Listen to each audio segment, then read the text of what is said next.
My name is Stephen Sindoni. Today's program is entitled The Awakening. What I'm about to share with you is a personal experience that changed my life. The year was 1986. I was renting an apartment on 87th Street in Queens, New York. The neighborhood was made up of hard-working, blue-collar, second-generation immigrants. The time, as I recall, was 6 a.m. I was getting ready to go to work. I headed towards my clothes closet to pick out something to wear.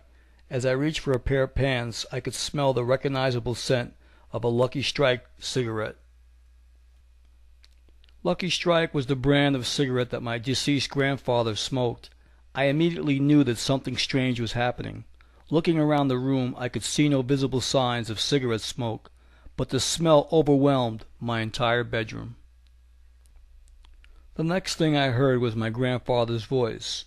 He said, "Stevie, don't take the car out today. If you do, you're going to have a bad accident." I couldn't believe my ears. I hadn't been called Stevie in years. I quickly belted out, "Grandpa, is that you?"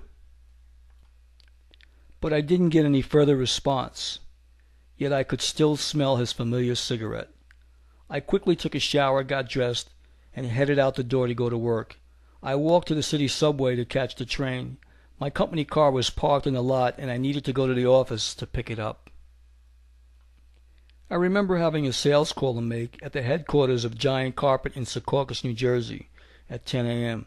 It was about a 45-minute drive from our office in Queens, New York. My plan was to grab the car keys and go straight to the appointment. The first thing I noticed when I got to work was that the car keys were missing. They were not in the usual place. I then asked the attendant for the car keys. It was then that he told me that he was instructed to tell me to report directly to Mr. Eckstein's office. When I reached Mr. Eckstein's office, I could see that he was visibly shaken.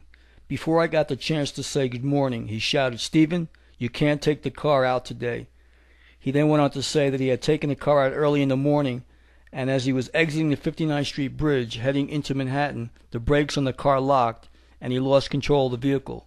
Luckily, he was able to stop the car before it went over the median into the East River. Mr. Eckstein then handed me a crisp $100 bill and got the secretary on the intercom to call for a taxi cab.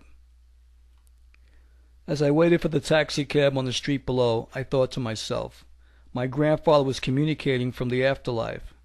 Who would believe this incredible story? I'd like to thank everyone for watching The Awakening.